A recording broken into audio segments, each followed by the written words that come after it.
Welcome everybody to the eBay Seller Bootcamp. In this particular section, we'll be talking about returns and the 14-day suggested return policy that eBay wants everybody to actually have at least 14 days. Otherwise, they want even longer return policy on everything you list. And there's pros and cons about that. The pros are more likely somebody's going to buy something that's not going to sell that good. A lot of times somebody is on the fence about this item, and then if you have a return policy that says you can return this item, they'll actually buy it. On the other hand, there is the issue of people just buying something, using it up, abusing it, and sending back a broken item or saying that item was messed up and everything. So you can get a lot of returns, especially during the holiday season, or if somebody bought it on an auction and thinks they overpaid for this particular item. So now you have an issue. Somebody, especially during the holiday season, you sold a bunch of items. So right after the holidays, you're going to have a huge amount of returns, just like in your retail store. But it's going to be a significant amount of whatever you sold. It's always going to happen regardless. So my suggestion is not to have a return policy. This is what actually stops people from abusing this kind of policy, is not to have it, because then if they actually bought this item, they know they cannot return this. It says on your listing there's no return, so they know they cannot return this item. So most people are aware that if they bought something from you, they can't return it, and most of them are not going to try to return this item. Although there's always the case of some people buying it anyway and now trying to game the system, because what happened is that eBay has this policy that says if item is not as described, you can still return it. And in fact, not only you can return this, if the seller has no returns, what happens is if the seller doesn't allow any returns, they can actually contact eBay, open a case, and if eBay rules against you, whoever bought this item can keep the item. At the same time, they're keeping the item and they don't have to send it back. So they got a free item if your item was not as described, because you didn't have a return policy in place. So you lose huge, big time if this does happen to you. So what can you do? It's pretty simple. One, make sure your item is exactly as described. You make no mistakes whatsoever if you have no returns policy. Two, if somebody does try to actually return this item, you tell them, it's okay, you can't return this. So you actually make an exception. You tell them you can't return this. You pay for them to ship it back.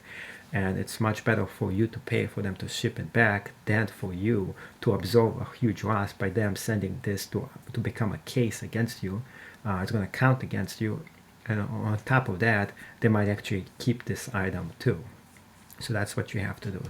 So what happened to me a few days ago was that somebody bought something, they didn't read the listing, and then they decided that they want to ship this. I already got everything ready. I put everything in a package. It was ready to go. I put the shipping label and everything on it. So I printed the shipping label, and now they don't want me to ship this item, which is thankfully I didn't even put this in the mail.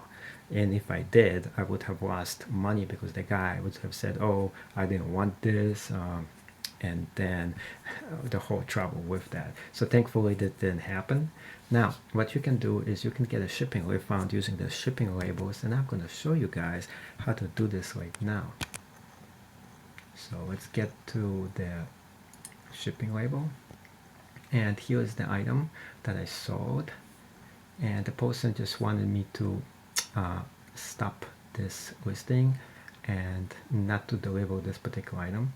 So you go to my eBay sold, and I already canceled this transaction, but I'm going to show you guys how to go about it. What you have to do is to go into the sold listing, and then let's say for example we're going to be using this item right here. So you go to more actions, and you move until you go to print another label.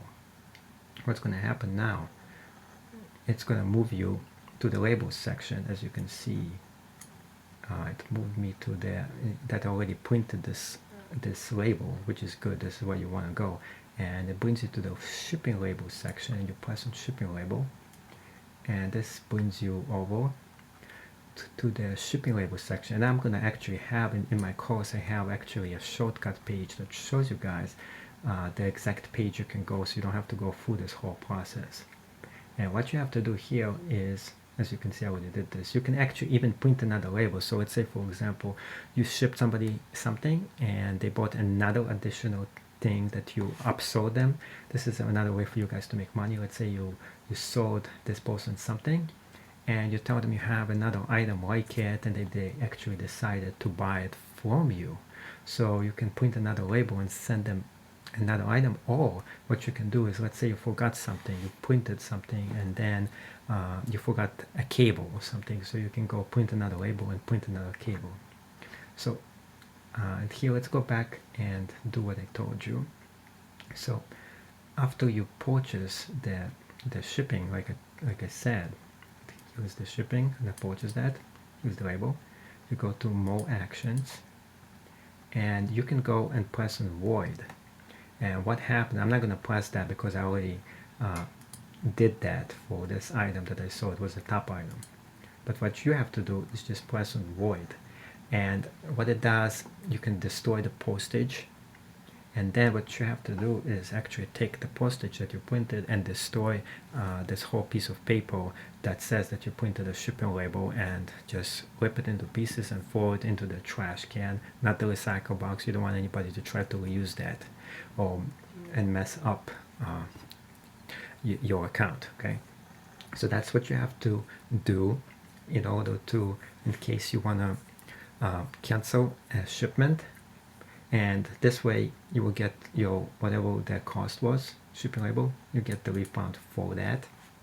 And then you have to go back to the order and cancel the transaction itself. And that's something else you have to do as well. So for example, I sold this item, go back, and this particular item, you go to more actions and you press on cancel order. So you press on that. Now here is the key here. If you're going to do the cancel order, and tell them why you want to cancel it, there's two different choices here, and make sure you do the right one.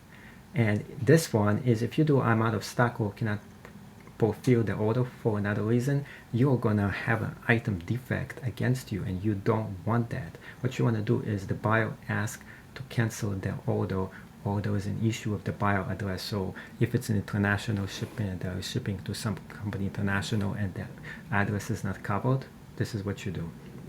Or you just press on the buyer asks me to cancel the order. So this doesn't count against you as a defect, and you refund them all the money. So that's all you need, and stay tuned to the next episode, and I'm going to teach you more stuff about how to do cool things with eBay. Or if you like to enroll in my class, I'm going to have a shortcut link right on the bottom of the page where you can get a special discount to get into this class. You only have to pay very, very small amount versus the usual price I actually sell this class for everybody. So good luck and have a good day.